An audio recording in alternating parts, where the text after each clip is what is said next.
Anime has always loved one message, that no matter where you start, hard work can close the gap between you and a genius. It's one of the most satisfying stories you can tell. Watching an underdog rise through determination alone is something almost everyone can relate to. But Jujutsu Kaisen doesn't really tell that story. In fact, the deeper you look into its power system, the more obvious something becomes. The strongest sorcerers aren't the ones who train the hardest, they're the ones who won the genetic lottery. And that's because Jujutsu Kaisen doesn't have a hard work problem, it has a talent problem. But before we get into it, please make sure to like the video and subscribe so you don't miss future deep dives like this. Okay, so one of the first things we're told about curse techniques is that most sorcerers are born with them. You don't choose your technique, you don't create it. That single rule changes everything. Imagine two students training every single day for 10 years. One is born with an average curse technique and the other born with the limitless and the six eyes. Now seriously, who do you think is reaching the top? The answer was decided the day they were born, because training can improve your technique but it can't replace it. And that's exactly why the strongest characters all have one thing in common. They started with an advantage almost nobody else had. Now, we then look into Gojo, which is an obvious example. People love talking about how hard Gojo trained after his fight with Toji, and yes, he absolutely became stronger through experience, but let's not confuse mastery with potential. You see, Gojo didn't invent the six eyes, he didn't even learn limitless, he was born with both.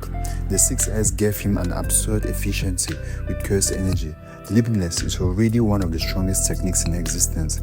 Put them together and you get a sorcerer so powerful that his birth alone shifted the balance of the Jujutsu world.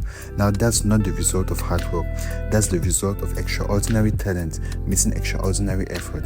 Without those gifts, Gojo is completely a different character. And then there's Yuta. Yuta might actually be a better example, because when we first met him, he barely understood Jujutsu, yet everyone around him immediately realized something.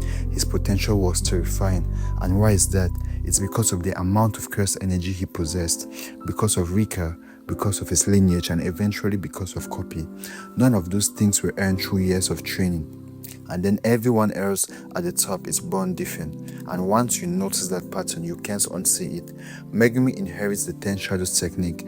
Hakari possesses one of the most unpredictable curse techniques in the series. Maki and Toji are born with heavenly restrictions, giving them physical abilities that ordinary humans could never achieve.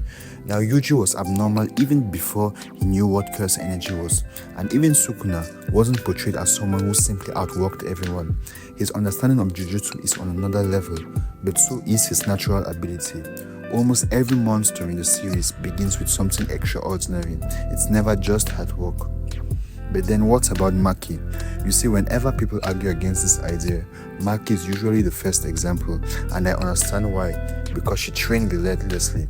She suffered more than almost anyone else, and she earned her victory. But Maki was still born with a heavenly restriction. Without it, she never reaches Toji's level. Her training unlocked her potential, but at the end of the day, training without the innate ability to reach that potential was just useless. And then there's Yuji. Yuji isn't an underdog. People often call him hardworking protagonist, but was Yuji actually even normal from the start? Before learning Jujutsu, he was already trained shot puts farther than any Olympic athlete, sprinting faster than trained adults and surviving things that should have killed him. And then he became Sukuna's vessel. Later we learned even more about why his body was so unusual.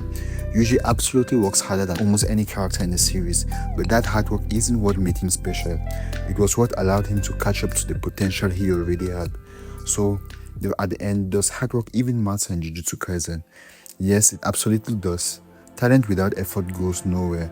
A gifted sorcerer who refuses to train will lose to someone who develops the ability. Gojo still had to master infinity. Yuta had to learn control. Megumi had to improve his shikigamis. Hard work determines how much of your talent you can actually use, but there's a problem. Hard work almost never changes your ceiling. It changes how close you get into it. That's why average sorcerers usually don't reach Gojo level. No amount of training gives someone the six eyes, no amount of training gives someone the shrine, and no amount of training gives someone the 10 shadows. The biggest gap in Jujutsu Kaisen isn't the experience, it's what you're born with. So, why this actually makes Jujutsu Kaisen unique? And I think yes, it does. I don't think that's a flaw that Jujutsu Kaisen is unique because talent matters more than hard work.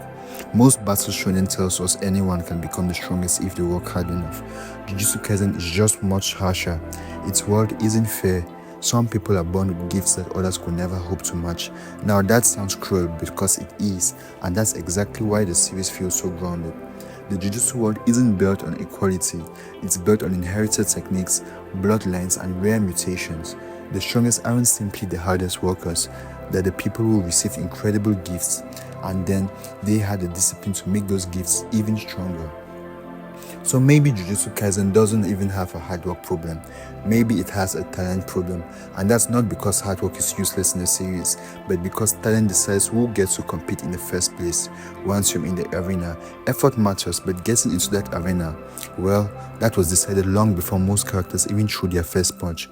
And maybe that's what makes Jujutsu Kaisen power system one of the most fascinating and controversial in modern anime. Now, if you enjoyed the video, let me know what you think. Does JJK prove that talent always wins? Or is there a character you think completely disproves this argument?